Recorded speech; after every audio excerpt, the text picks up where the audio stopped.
ಹೇಳ್ತಿದ್ಯಾ ಮೈನಾ? ಇದಕ್ಕೆಲ್ಲ ಕಾರಣ ಬೈರ ಅಂದ್ರೆ ಇದ್ರ ಜೊತೆ ಆ ಬಾಲರಾಜು ಸೇರ್ಕೊಂಡಿದ್ರ?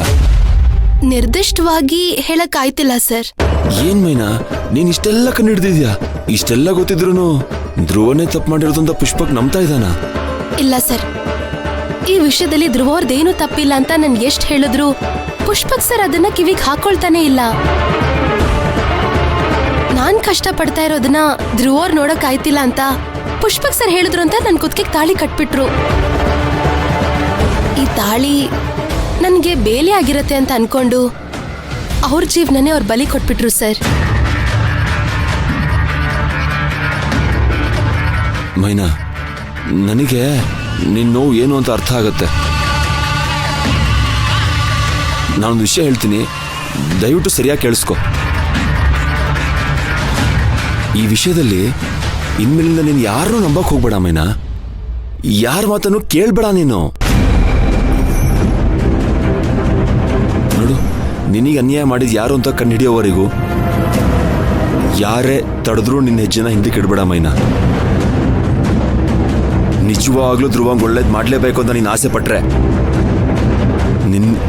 ನಿನ್ನ ಸ್ಥಿತಿ ಕಾರಣದವ್ರು ಯಾರು ಅಂತ ಆದಷ್ಟು ಬೇಗ ಕಂಡುಹಿಡಿಬೇಕು ಮೈನಾ. ಈ ಪುಷ್ಪಕ್ ಮಾಡಿರೋ ಕೆಲಸ ಮೂರ್ಖತನ ಅಂತ ಇಡೀ ಪ್ರಪಂಚಕ್ಕೆ ಅರ್ಥ ಆಗೋ ತರ ಮಾಡ್ಲೇಬೇಕು ಮೈನಾ. ಧ್ರುವನಿಗೆ ಬೇರೆ ಹೊಸ ಜೀವನ ಹುಡ್ಕೊಡ್ಬೇಕು ಮೈನಾ. ನೀನ್ ಈ ಊರಿಗೆ ಯಾಕೆ ಬಂದೆ ಅನ್ನೋದನ್ನ ಮರಿದೆ ಮನಸ್ಸಲ್ಲಿರೋದನ್ನ ನೆನ್ಪಿಟ್ಕೊ. ನಿನಗೆ ನಿನ್ನ ಕುಟುಂಬದ ಗೌರವ ಮಾತ್ರ ನೆನಪಿರ್ಬೇಕೆ ಹೊರತು ನೀನು ಕುತ್ತಿಗೆಲಿರೋ ತಾಳಿ ಅಲ್ಲ, ಧ್ರುವನ್ ಮೇಲಿರೋ ಪ್ರೀತಿನೂ ಅಲ್ಲ ಮೈನಾ. ನಾನು ಹೇಳಿರೋ ಮಾತನ್ನ ಯಾವುದೇ ಕಾರಣಕ್ಕೂ ಮರಿಬೇಡ, ಸರಿನಾ? ಮರೆಯಲ್ಲ ಸರ್. ನನ್ನ ಮನ್ಸ್ನಾಗೂ ವೈರಾಗ್ಯ ತುಂಬಿಕೊಂಡೈತೆ. ನೀವ್ ಹೇಳಿದ್ದನ್ನ ನಾನು ಮಾಡೇ ಮಾಡ್ತೀನಿ. ನೋಡು ಮೈನಾ, ನೀನು ಯಾವುದೇ ಸಹಾಯ ಬೇಕಿದ್ರು ನನ್ ಕೇಳು. ನೀನು ಯಾವ ಥರ ಸಹಾಯ ಬೇಕಿದ್ರು ನಾನು ಮಾಡ್ತೀನಿ ಮೈನಾ. ಖಂಡಿತ ಕೇಳ್ತೀನಿ ಸರ್. ನನ್ನ ಈ ಪರಿಸ್ಥಿತಿ ಕಾರಣ ಆದವನ್ ಯಾವನು ಅಂತ ಹುಡುಕಿ ಅವನ್ಗೆ ಶಿಕ್ಷೆ ಕೊಡಿಸ್ತೀನಿ. ನಮ್ಮ ಅಕ್ಕನ ಜೀವನ ಧ್ರುವವ್ರ ಜೀವನನು ಸರಿಪಡಿಸೋವರೆಗೂ ನನಗ್ ನೆಮ್ಮದಿ ಇರಲ್ಲ. ಅದೇ ಸರ್, ಅದೇ ನನ್ನ ಜೀವನದಲ್ಲಿ ಮುಖ್ಯ. ಬರ್ತೀನಿ ಸರ್.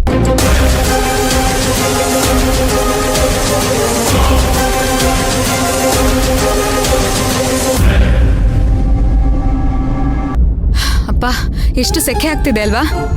ಫ್ಯಾನ್ ರೆಡಿ ಮಾಡಿಸಿದ್ರೆ ಚೆನ್ನಾಗಿರ್ತಿತ್ತು. ಅಯ್ಯ, ಅದನ್ನ ಪುಷ್ಪಕ್ ಸರು 1 ವರ್ಷದಿಂದ ಬಡ್ಕೊಂತಾನೆ ಅವ್ರೆ. ಆ ಬಾಲರಾಜು ಇವತ್ತು ನಾಳೆ ಅಂತ ಎಳ್ಕೊಂಡು ಹೋಗ್ತಾನೆ ಅವನೇ. ಅಯ್ಯೋ, ಅದೇನ ಗಾದೆ ಇಲ್ವಾ? ದೇವ್ರ ವರ ಕೊಟ್ರು ಪೂಜಾರಿ ವರ ಕೊಡಲ್ವಂತೆ. ಆ ಕತೆ ಆಯ್ತು. ಆತು, ಜಲ್ದಿ ಊಟ ಮಾಡ್ರಿ. ಮತ್ತ ಆ ಬಾಲರಾಜ್ ನೋಡಿದ್ರ ಅದಕ್ಕೂ ಅಂತಾನ.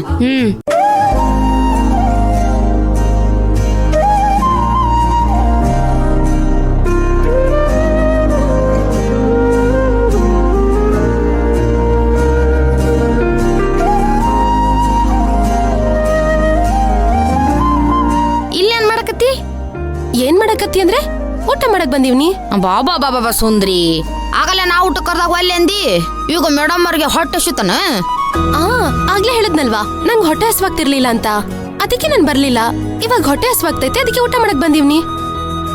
ನೀವಾಗ್ಲೇ ಹೇಳಿದ್ರಲ್ವಾ ನಾನು ಧ್ರುವರ್ಗೋಸ್ಕರ ಊಟ ಮಾಡೋದನ್ನ ಬಿಟ್ಟಿದೀನಿ ಅಂತ. ಹಾಗಲ್ಲ ಅಂತ ಈಗ್ಲಾದ್ರೂ ಅರ್ಥ ಮಾಡ್ಕೊಂಡ್ರಾ?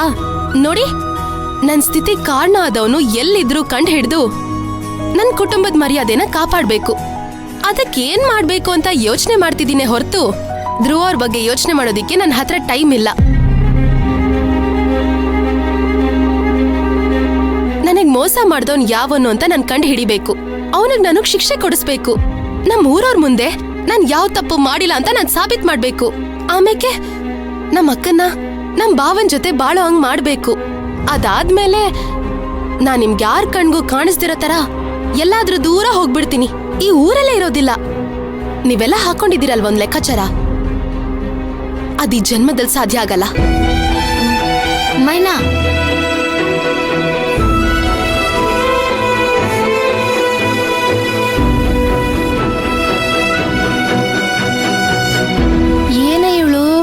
ಧ್ರುವ ಕೆಲ್ಸಕ್ಕೆ ಬಂದಿಲ್ಲ ಅಂತ ಬೆಳಗ್ಗಿಂದ ಮಂಕಾಗಿದ್ದವಳು ಸ್ವಲ್ಪ ಹೊತ್ತಿಗೆ ಈ ತರ ಬದಲಾಗವಳಲ್ಲ. ಆಕೆ ಇರೋ ಪ್ರಾಬ್ಲಮ್ ಅದು ಅಕ್ಕ. ಧ್ರುವನ ವಿಚಾರದಾಗ 101 ಸಲ ನಿರ್ಧಾರ ಬದಲು ಮಾಡ್ತಾಳ. ಅದ ಒಂದ ನಿರ್ಧಾರ ಮಾಡಂಗ್ ಇದ್ದಿತ್ತಂದ್ರ ಇಷ್ಟೊತ್ತಿಗೆ ಜೀವನದಾಗ ಉದ್ಧಾರ ಆಕಿದ್ಲಕ್ಕಿ. ಆಕಿನೂ ಸಂತೋಷವಾಗಿರುದಿಲ್ಲ, ಆ ಧ್ರುವನು ಸಂತೋಷವಾಗಿರಕ್ ಬಿಡುದಿಲ್ಲ. ಆಕಿ ಜೊತೆ ಇರೋ ನಮ್ಮನ್ನು ಸಂತೋಷವಾಗಿರಕ್ ಬಿಡಲ್ಲಕ್ಕಿ. ಆಕಿನ ಒಂದು ದೊಡ್ಡದು ಬಹುಮಾನ ತಂದಾಳ. ಆಕಿನ ಈ ಜನ್ಮದಾಗ ನಮ್ಮ ಕೈಲಿ ಬದಲು ಮಾಡಕ್ ಆಗೋದಿಲ್ಲ. ಸುಮ್ನೆ ತಿನ್ರಿ ಹೋಗುನು.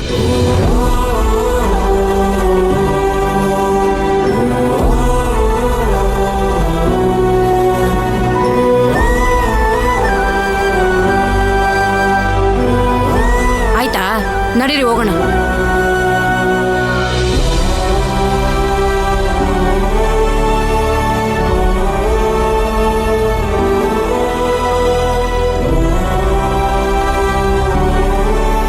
ಅವ್ರು ಊಟನಾದ್ರೂ ಮಾಡಿದ್ರಾ?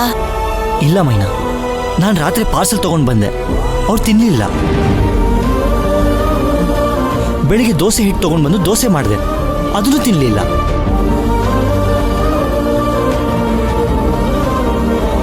ಫೋರ್ಸ್ ಮಾಡಿದ್ದಕ್ಕೆ ದಯವಿಟ್ಟು ನನ್ನ ಫೋರ್ಸ್ ಮಾಡಿಬಿಡಿ. ನೀವು ಈ ರೀತಿ ಫೋರ್ಸ್ ಮಾಡೋದಿದ್ರೆ ನಾನು ಮನೆ ಬಿಟ್ಟು ಹೊಟ್ಟೋಗ್ತೀನಿ ಅಂತ ಹೇಳಿದ್ರು.